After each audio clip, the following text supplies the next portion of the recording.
Are we there? Yeah. Ha! Good morning. It's still morning. It is Sunday,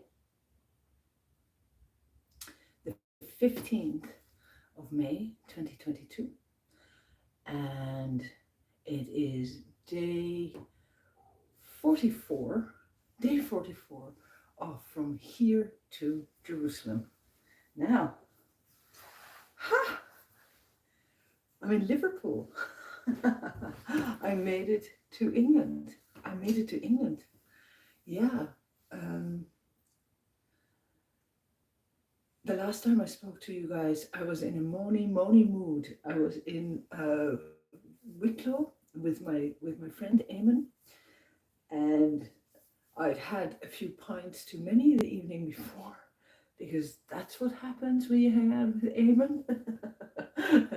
And it was a good night, though.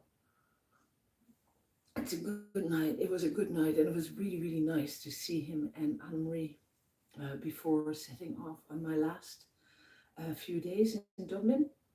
Um, yeah, so from here to Jerusalem, my name is Anja. Here we have my Sean the harp, who is like half opened and showing his bowels, and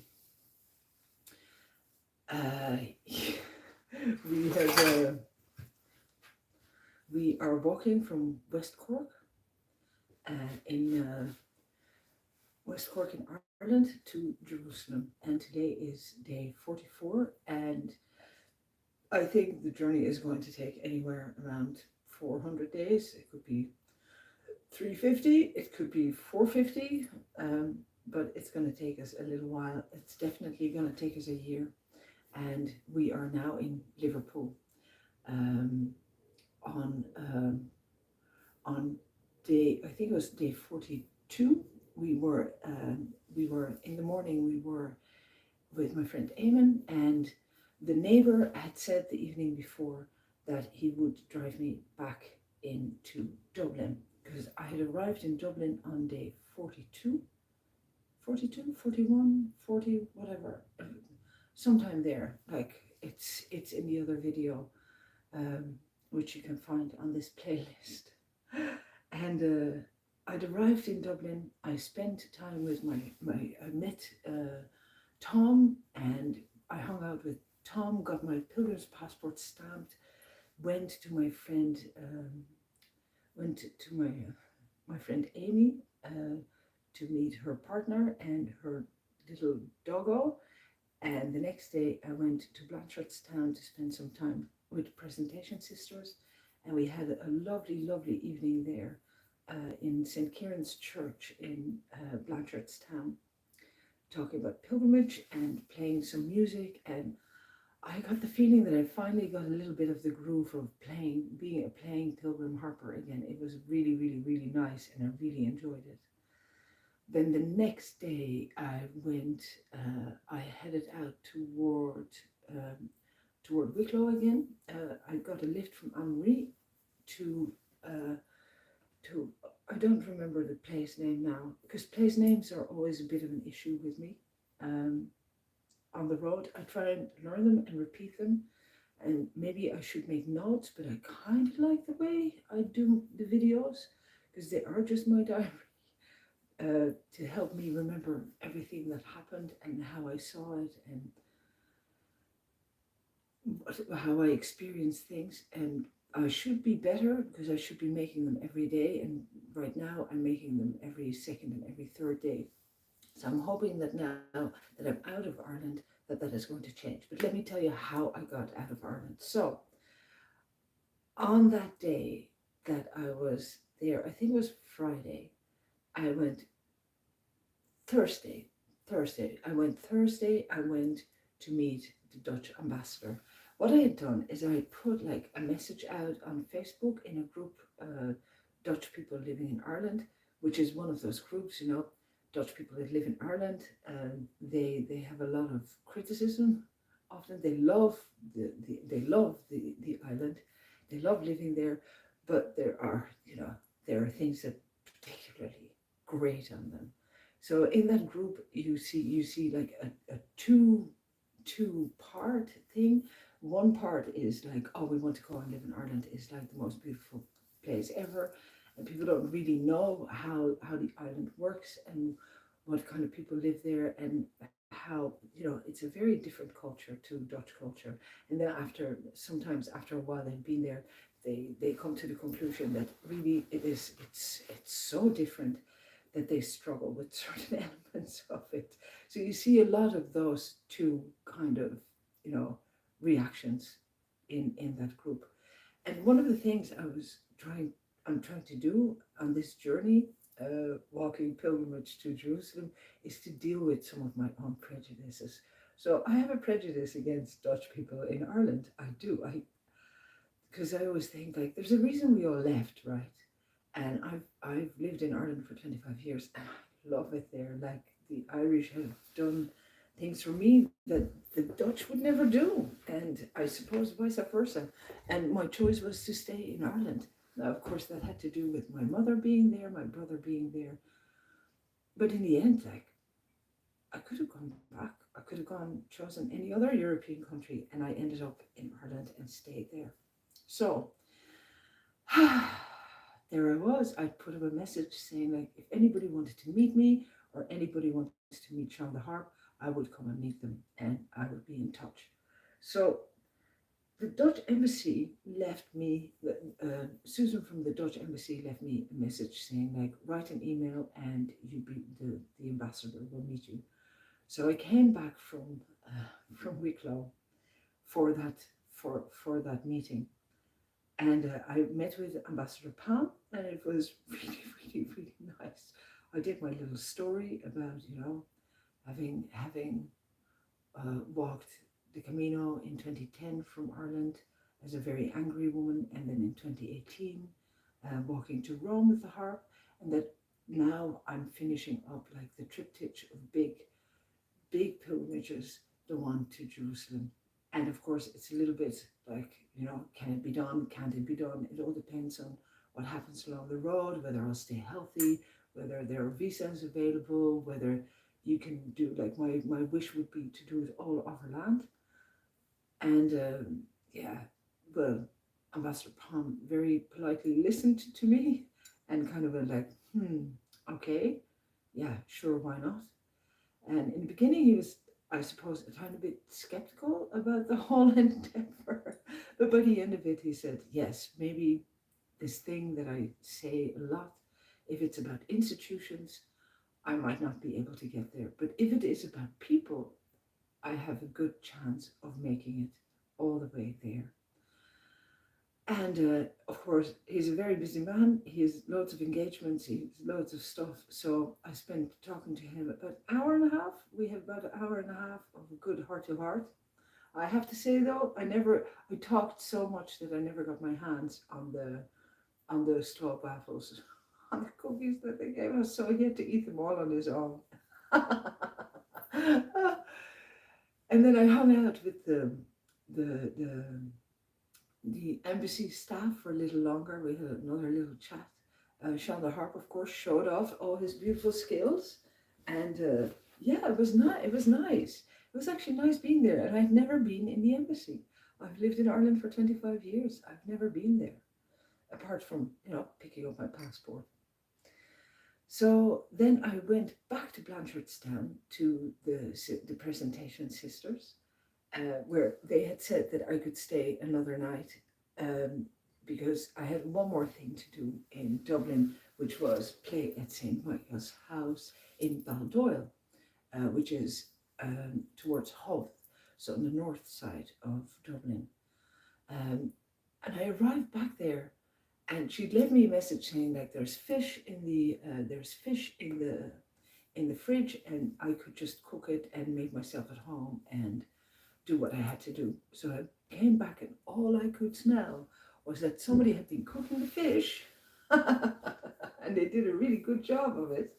Somebody had been cooking the fish, and when I opened the oven, there was fish there and potatoes, and it was a bit of broccoli. So I ate the fish, and I ate some of the fish, I ate some of the potatoes, and I ate some of the broccoli. I cooked the broccoli, and I had a lovely meal. And then I was trying to do, I was really tired by then. I was thinking like, oh, I should be doing social media. And I was calling my friend and I was reading messages.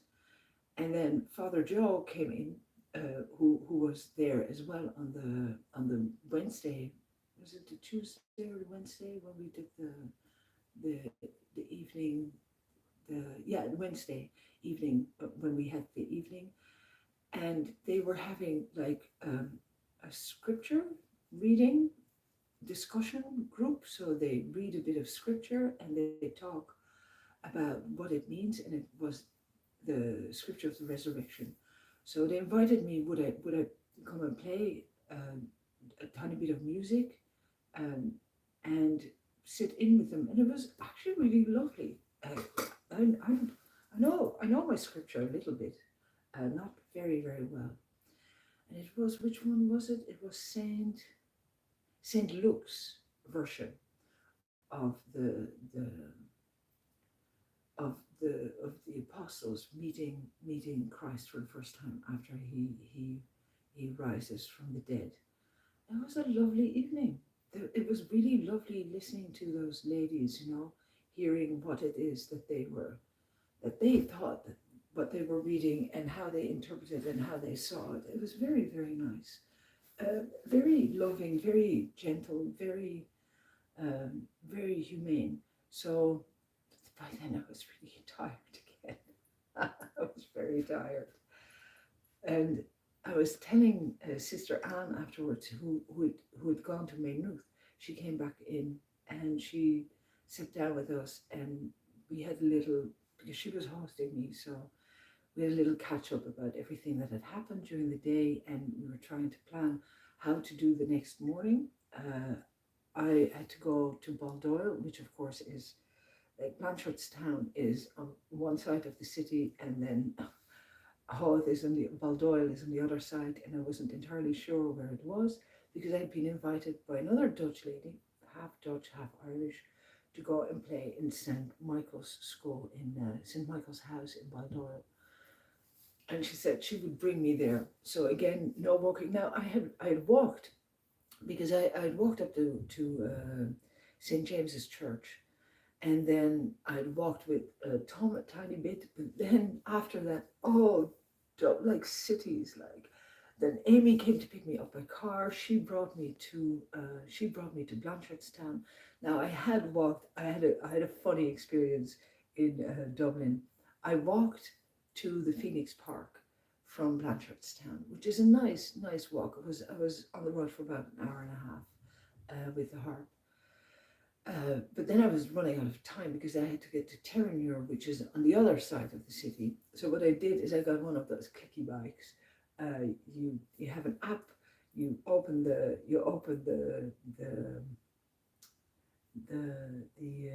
book on the app. You can see where the bicycles are.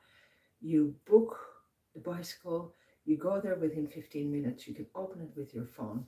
And then it is like €1 to use the bike, and then 2 cents thereafter for every minute that you ride it. So there is me with the harp on my back, like paddling like a maniac through Dublin to get to Terenure in time.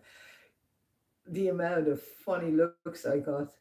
And I grew up on bicycles in Amsterdam, but this was like, with the harp, I wasn't entirely secure. But I made it to the other side, and then once I came to the canal again, is it the Royal or Grand? No, to the Grand Canal, the Royal Canal I had passed on foot earlier. I wasn't as balanced as I used to be. It wasn't as easy as I remembered. And then once I had to go up and down over the bridge, I went like, I'm sweating way too much. So I walked the last 20 kilometers and I arrived exactly like 1 minute after I had to be there. So I had done walking and I had done a bit of cycling. So I felt a little bit better about not having to walk entirely, across the city to go to the harbour. Now we went. It was still late when I went to bed there on Thursday, So Friday morning, set off. It was early days. We left at around 7:30, and oh my God, I'd forgotten how bad traffic is in Dublin. Like you hit from Blanchardstown, you go onto the M50, and it's just standing still. It's just sitting there, and it crawls then towards the next exit. And we had to come off pretty early, but I mean, that must be so frustrating having to sit in that. Like, and there's so many people, and everybody is moving, trying to get to their work. It is something else. Um, we made it in good time to Baldoyle. We were there by 8:30ish, and I stopped at the school, but I had to be in the house. So they brought me to where I had to be. This lady brought me to the head of the school, and I parked the Harp there, and I got a cup of coffee. And of course, I mean, it's always the same thing. Like you walk in and you go like, yeah, this is Anja, and she's on pilgrimage with her harp to from West Cork to Jerusalem. And so then you have to sit down, you have to tell the stories, because the thing is, you have to answer the questions. That's part of what I do. And then it was already time to go and get ready, and all the kids were arriving. Now, St. Michael's House has around 50, just over 50 or 50 children, and they all have severe disabilities. So most of them, there's kids that can walk, but there is often they have a hard time walking. They often don't have a lot of physical range, and often there is very little speech, very little vocalization. There is vocalization, but not necessarily in words. So they have what they call love language. So thank you and music. Those are the two I remember. And they have the classrooms consist of carers, teachers, and nurses. So these kids really, they are there. They often need treatment. I saw one thing that was really nice. Um, so it was Fiona Burke who had invited me, and her sister works there as well. And I heard that there were a good few people that had family all working in the same place. So it feels really it's very welcoming. It's very it was wonderful being there. It was wonderful being there. Somebody asked me afterwards, did I find it hard? And I can understand why people would ask that, because if you're not familiar with like severe disability, it can be kind of like, how do you communicate, and how do you make that contact? And like Fiona was saying, like very often what you do is you look at the eyes. Yeah, you can see either in the way that the movement is, or from agonization to calmness, or from like despair to calmness, and here and there are smiles. Somebody asked me, how did I find it? But what they didn't know is that I grew up, my dad was a social worker in what they called a social workplace in the 1970s in the Netherlands, in Amsterdam. And so my brother and myself, we would walk to the bus with my father, which was about like a half an hour walk every morning through the park. And then we would go to the bus where all these people would be put on the bus to go to their workplace, and he would be on the bus with them, and we would be dropped off at school. So we had like, people waving at us from the bus, from all kinds of different mental and physical disabilities, because everybody has a place, right? And I always give out about humanity. I know I do. Like I keep repeating this thing. Like the people I meet are so amazing, and then humanity drives me to despair. But here we have a group of people who are, they're not useful to the economic world that we live in. They're not part of that process. They are. They are there. They're full human beings, but they can't participate in the same way because their bodies won't allow them, and sometimes their minds won't allow them either, and sometimes it's a mixture of those two. But they are as valid as human beings as any other human being, and they have a lot to give, just not in the way that we appreciate it in this world. So they don't go to work, they don't learn lessons the same way, they don't keep up with the curriculum in that sense. But they are wonderful souls and they have a lot to give and a lot to share. So for me, it was like going back into something that I'd kind of forgotten about. And it was a little bit like this for me, like, oh, you give out about humanity all the time. But look, here is a section of society uh, that helps to remind people that no, it's not always about the things that we think about. Now, and initially I had thought that I would be there for about an hour, but when I saw Fiona Burke, it was Friday, and they had a little song like good morning, it's Friday, and then they have a smell for every day of the week, and they have a sign for every day of the week, and if you get the sign back, or if they can recognize the smells, those are all really good things. So once I saw that, I was not gonna leave just after an hour and go like, yeah, thank you very much, that was lovely. So initially I was just going to play there's like a big hall, and they would bring kids to me and bring different classes to me, and then they would go again, and that was going really well. Um, but I played in the classroom, in Fiona Burke's classroom, in when we arrived, just as a little taste. And then she said maybe it would be an idea to be in the classrooms as well. So we ended up doing both. Before lunch, before lunch, I played in the hall. Then at lunch, and just before lunch, I did a few classrooms.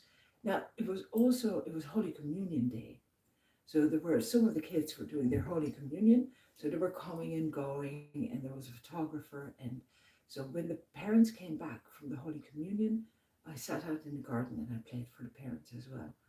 Then after lunch, I played in more of the classrooms, and then it was the end of the day. So in the end, I ended up being there from 9 o'clock till 3:30, and it was wonderful. It was just wonderful being there. It was wonderful to be in those classrooms and to see the work that is being done, and oh, all the care and exchange of love. Like, oh, it was really, really, really nice. It was really nice, is not the word. It was very special. And I'm very, very glad that Fiona invited me. And I'm delighted that they were okay with me being there. And I had the most wonderful day. It really lifted my spirits. But then, Bertha, there was a lady, she went like, what are you going to do afterwards? One of the carers. And I said, to be honest, like, I'm going to try and leave today. I had spoken to my friend Michael from Clonakilty, and they had tried to find maybe a truck for me to get on to go on to Liverpool. Now, I've known that there have been issues with foot passengers on ferries. There's like P&O doesn't really do foot passengers, and I'm sorry because I went over from Dover to Calais with P&O, and I had a wonderful experience with them. But now they've run into some trouble with, there were layoffs on different ports, and I don't know exactly what's going on, but there are no foot passenger. P&O is the one that goes to Liverpool, so there were no foot passenger tickets. And I was kind of bumbling. I'd called Michael and he said he hadn't heard anything. And suddenly I was thinking, I need to go, and I need to go now.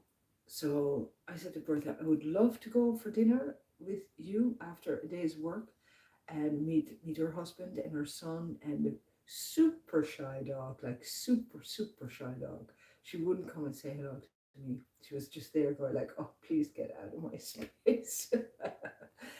But she took me home, like Pilgrim, yeah. She took me home. They fed me West Cork fish cakes and homemade chips and peas and heated tomatoes. It was lovely. We had a great old chat. She was telling me she really, really, really wants to, that she's more adventurous than most of her family, and she would love to travel. I said, you can always come with me. And she was like, nah, the walking wasn't her thing. But she had traveled to, like, as a young woman, to South Africa, and she'd been to all kinds of places. And I think she took me home because she wanted to make the point that, yeah, no, there should be more traveling. And the son is, I think, going to Australia, and she has a daughter who is living in Australia, or is living in Australia with a South African husband. And she had a cup for me, which was like for with all kinds of travel paraphernalia. It was really, really nice. And they offered to drive me the to the harbor. And I thought, oh, here we go again. But I thought, no, you know what? It's fine. It's fine. I did the walking. I did a lot of walking through Dublin. It's okay. I would have covered that distance. That would have covered the distance to the harbour. But I did say to myself, listen, don't be doing that anymore. Like, no more, because it's too easy.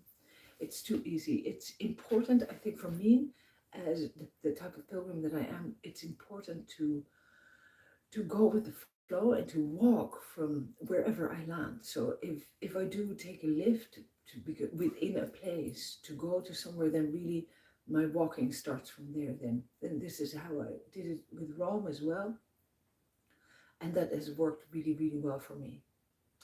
So no foot passenger to Liverpool, yeah. The only place I could, and I was having a conversation with my friend in Amsterdam, and he was saying, like, I wasn't, because he's taken off time to come and walk and be with me, and he said I wasn't making enough progress. I was not going to be there in time for his time off, and he had taken that time off specifically because I had said that I would be there, and in my head I'm going like, oh, I can't help how it goes. And I'm looking at the map and I'm thinking Holyhead, and it is another 232 kilometers or whatever it was. And I was like, if I add that on, like, he's going to kill me. And I'm thinking, yeah, but I would walk it then, because the route just has changed. The E8 cannot be done at this moment in time the way I had planned it. And then when I'm on the boat, yeah, I check in, I make the half eight boat, I get my ticket. That was cheap enough, like it was 41 euros, I think. Yeah, it was 41 euros. And I get on the boat, and then I realize I could have gone to the Isle of Man. I could have just waited another day, gone to the Isle of Man, spend a day in Manx territory. I mean, harp heaven, right? And then gone on to Liverpool. I'm thinking, oh, I, I was getting so stressed, and I didn't do what I should have done. So I'm like chastising myself, yeah, by that time. And as I'm getting on the bus to be brought to the boat, onto the boat, there's this one guy. Everybody else is like, suitcases and the little rolly, those little horrible rolly suitcases. There's one guy, he's got a backpack on. I were the two last ones to climb into the bus. And of course I bump into him and I go like, I'm really sorry. Turns out that's Arthur. And Arthur is on his way to Holyhead to help sail back a boat. They're doing the Irish Sea crossing back to Dublin. And we get chatting, and he's like a year younger than my Sarah. And he is just fascinated by my story. And I'm just fascinated by this young man, because he was he studied eco engineering. And I'm not always clear on why people are against certain types of eco electricity and creation of energy, and why other people are really for it. And so we had a really, really interesting conversation about types of energy and sailing. And he was telling me people like me and him have things in common. Like, there is an adrenaline element, yeah, to all of it. But my thing is like long distances, long periods of time. With the youngsters, it often is just the adrenaline. You go do something, and you know it's dangerous, and you have to try and get out alive. So, for instance, fishing in alligator invested waters and things like that. So it was a really easy passage. It was lovely. We had like I think it was 4 hours or something, and we just chatted away like. And I was working on my bag. It's in the other room, but I've been patching. So I've been patching up my satchel with my old trekking towel. Well, trekking towel is now a bit smaller, but it wasn't that big at all anyway to start with. Um, because the friction from walking on the sides, the fabric isn't strong enough. So I'll have to find another fabric to actually put over it, but for now it will hold. So I was stitching away on that the evening before, and then when we arrived in Holyhead, he went on to the boat, and of course, like me, like an idiot, yeah, because I was tired by then because I had been up since 7:30 and playing all day, and then chatting all the way over the canal, over the Irish Sea with this young man. Oh, and when we first got on the boat, like he was really hungry, but I had like an apple and scones from the sisters, and I still had some bread and cheese. So he was working away on his chips and his burger. And he goes like, "Did I want any of it?" And I said, "No, I'm fine." And I'm stitching away, and he this he went away to get something, and this woman, like a bit older than me, to one of the cabin crew, she goes like, "Excuse me, like, are there any plugs around here?" And he says, "Yeah, on that side over there." She said, "But I'm sitting over there." He says, "Yeah, but they're over there." And she says, "But I'm sitting over there." He says, "Well, the plugs are over there." And this went up and down for a little while. Basically, what she was saying, like, "Why are there no plugs over there?" And he was going like, "Well, the plugs are over there." And she's going, "Yeah, but then I have to move." And he went like, "Well, then you'll have to move." So he walks away. She walks away. He comes by, and I say to him, "Yeah, modern day, right? All the plugs, this is the most important thing." He goes like, "Normally they're a whole lot younger." So then much later, 2 hours later, she comes by, and I say to her, I tell her this, and she goes, "Huh, if only he knew." I thought, "Oh, that's just hilarious." And because I'm the same, like, sure, what would I do without plugs? I keep going on about. I'm still sorry that those solar panels were too that they were too heavy, because I would love to be able to plug in every day while I'm walking. So we arrive, and I go looking for the train station, and the train station is like you arrive in the harbour and the train is there, but you look on Google Maps and it sends you all around. So I was walking, I'm thinking, "Oh, this isn't right." And I walked back, and then I wasn't sure, because sometimes in England they have like different train routes with different train companies. So I'm dithering and dattering, and I walk in to ask, like, "Can I do how does this work?" And the guy says, "Oh, look at you, you're carrying a harp." And I go like, do you know, this is the second time now that I arrive in Wales. Nobody ever guesses that it's a harp. And he went straight away, "Yeah, that's a harp. Wow, good for you." And I go like, "This is the second time now.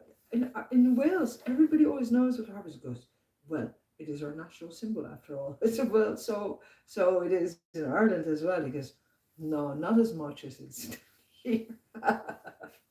So the train was at 4:30 in the morning, and then you have to go as far as Chester. And I'm sitting on this train, and I'm debating with myself, should I have walked this? And I'm looking out of the countryside, and I feel like such a fool, because it is beautiful. Like, North Wales is stunning, and it is what it is. Like, my route would have taken me to Liverpool. I know I have to be lenient with those things, but what it brought up for me as a question is, if I'm do a journey and it's unfolding and it changes, then I should go with the changes, and I shouldn't just that is the thing that I'm fighting, is this modern idea that you then, well, then you just go around it and you take a train and then you go to the place where you were going to land anyway. I feel inside of me I should have walked North Wales. I would have really enjoyed it. I would have really, really enjoyed it. And it brought up for me, like, on whose schedule am I? Like, am I on a schedule of other people? Do I have a deadline? No, I don't. Um, if the boat didn't go to Liverpool and it went somewhere else, don't. But then I also went like, if I hadn't let that get to me, because I was getting really annoyed about it, about this thing that the boat didn't go to Liverpool, and then I got really annoyed with myself that I didn't I didn't take enough time and didn't take enough of a deep breath to figure out that I could have gone to the Isle of Man. Oh man, I would have loved that. But since I hadn't come up with that, I would have walked the north of Wales. So I'm not going to do that again. If I come up against something like that again, that where a ferry actually ends up landing me somewhere else, then I just walk from there.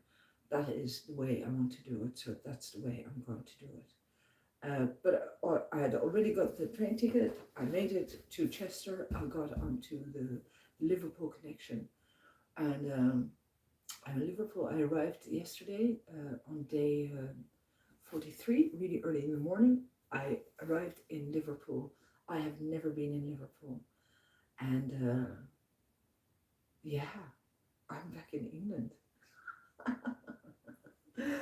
I had a great time the last time I was in England, and I feel much more able this time. So I met Paul. Now, Paul got in touch with me over, he had found me via a woman in Clare, and he had offered for me to come and rest at his house. And here we are. That's where I am. We walked to his house. It's about 3 miles something outside of Liverpool Centre. And we walked, we walked towards the harbour. We looked at of course, like the the cave where the Beatles first played. And of course, I've got nothing with football, but there was a match on last night, and I could hear them. I could hear them go, yeah. It was a good bit of a good party. It was Saturday. So we came to the house, and he gave me something to eat, and I had a bath, and then I just fell asleep. Like, I was already asleep in the bath, and I slept for 6 hours, and then we went out to Sefton Park, because that's where we are. We're just around the corner from there, and I played there. And oh yeah, and so real pilgrim. So I arrive in England. Yeah, I have no pounds on me, nothing. I have no English money, nothing. Niente, nada. And we walk to there is like the 4 statues of the Beatles on overlooking the river, and there's a man there, and the statues are right next to a statue of somebody. I don't know who that is. A guy on a horse. So there's a guy making a photo of the Beatles, and and I said to him, "Do you know who that is?" I said to Paul, "Do you know who that other statue is?" I goes, "I don't know." And I said to the guy, "Do you know who that is?" He goes, I haven't got a clue." I said, "So why are you here?" And he says, "Making photographs of the Beatles." I said, "Why are you a Beatles fan?" And he says, "No, I'm a fan of I'm a fan of the father of rock and roll, Elvis Presley. I'm an Elvis Presley fan." And he said, "And of course, Elvis Presley was the Beatles were influenced by Elvis Presley, or the other way around. Everybody was influencing everybody." And I'm kind of laughing. He says, "And so what are you doing?" I said, "Well, I'm walking from West Cork to Ireland. Like I've done the other 2 big pilgrimages, and here I am. I've just arrived." And they both go looking at who this other statue is. It turns out it's Edward VII. Yeah, so it's Edward VII who's got a statue next to the Beatles on the river. And we're talking about, he's telling that he's really into rugby. He's there because his son is having how do you call it? A stag party. So I say congratulations. But he's really into rugby. He's not really into football. And but he is thinking about traveling after he retires, and he's a fireman, and his wife is a nurse, and they're born on the same day, so they can retire on the same day as well, and then they're going to go traveling. And he walks away, and after 2 minutes he comes back and he says, "I know this is it's a personal question, but like, how do you fund this?" And I said, "Well, most of it is by divine providence, and I do raise money because I was told by the Italians that I should allow people to help me." And he said, "I want to be I want to help you. I want to, can I give you something?" And like inside of me, again, for the first time in a little while, it's kind of like, no, I want to say no, like, please don't do this. And I was told, yeah, I have to say yes. Yeah, I have to accept help. This is part of the whole humility thing. So I go, "If you really want to, yes." And he just hands me 20 pounds. And I'm going, "Oh my God, thank you so much." And I'm thinking, well, there's your thing that you have no pounds. I've got some pounds now. And then we walked back, like it was lovely. And walking along the water, we met some fishermen. I did my usual, like, "Is there anything for dinner yet?" And yeah, around Sefton Park. So I'm here in this area. I think it is. It was an explorer's name. Road. There's a Baptist church called Hamlet just across the road. I thought there was something a little ironic about that. Or is it not ironic? Is it something else? Anyway, that's where I am. And today we're going to go into town. A friend of my good friend in Amsterdam, one of his best friends died there yesterday. He was very upset. And the father of Michael Walsh has passed on as well. So he asked me, could I burn a candle? So we're going to go see both cathedrals. Now, apparently there's a well in the Catholic cathedral here, or in the other one, in the Church of England one. And yeah, I've never been to Liverpool, so I'm really looking forward to walking around a little bit, maybe playing a little bit more. I played in Sefton Park yesterday evening after I'd slept for 6 hours. That was really nice as well. There weren't many people there. There were these two girls, and they were just like, they were listening to and they were kind of drunk, and kind of, I don't know what they had taken. They were very loud. But what was interesting was that they wouldn't move away. Like they were sitting across from where I was playing, and they wouldn't move away. And then she comes up to me and she says, yeah, that's what is that? And I said, it's a harp. And she said, yeah, my dad, he plays guitar. Like, he taught himself, but he doesn't like to play for people. I said, yeah, it's different for everybody. Well, he doesn't like to play for people. I said, I love to play for people. And there was a woman, she came up to me, and she stopped with her husband and their kids. She was from Galway. So she was a bit, we had a little moment that was very, very nice. And then there was a young woman with her baby, and there was a young couple, and they were dancing behind me. They were so in love. It was so adorable. So it wasn't busy, but it was really nice. And now played again in England. And then we came back here, and I was fed and watered, and we even drank some brandy. This really, I don't know, cognac brandy. This really new Napoleon cognac brandy. It was strong, and we had a good old chat. We've been talking a lot about, walking, long distance walking, this idea of just how do you do that when do you need an anchor? Yes or no? For me, yes. I always need to know that I can go home. Home is very important to me. And yeah, I've been learning a little bit about Paul and his life, and it's been really, really, really good. So today I'm here, and I'll be making up a little bit for the walking that I missed out of. We'll bring the harp. We're going to go around Liverpool.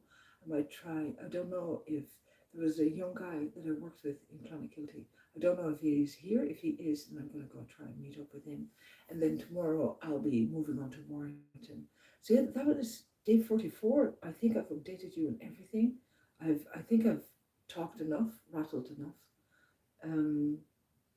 I have to go start thinking about after Warrington and on Manchester. I have a place to stay as well. So I don't know. I'm still tired, so I might need another day's rest. But for now, I'm okay. The thumb is doing okay as well. It's I have feeling it, but I can still feel that there was trauma there. But it doesn't seem to be getting worse. Yeah, I slept really well last night. Very, very, very well. And it's time to go now. Thank you very much for being here with me. Today is day 44 from here to Jerusalem of a possible 400 days. And yeah, Sean the Harp has been working hard the past few days. He's been doing very well. Since we arrived in Dublin, it's been playing every day, so we're going to keep that up. And I'm hoping to be doing updates every day as well, because otherwise they are always this long, and that's maybe not the best. Not the best, because I could rattle on forever. Now, Mom, listen to me. You gotta eat, yeah? You have to eat. I love you very much. You need to let people look after you. I do the same. I have to learn to let people look after me. And Sartia, I love you very much, my little girl. And I love my family very much. I love my friends very much. I'm loved and held for, open heart, open mind. Open the road before me and I will walk it. I can and I will walk to Jerusalem. Don't forget to follow me. I really appreciate it when you do. You can also follow me, of course, on Facebook and Instagram. Just put in my name, it should come up, or a hashtag from here to Jerusalem, or the hashtag Pilgrim Harper. I'll come up as well. We are also on Twitter, and I'm learning to make TikToks. I'll see you again soon. Thank you very much for being here with me. Bye, bye, bye. There we go. Say goodbye to Sean the Harp. There he is in all his glory. And how do we do this again? Goodbye.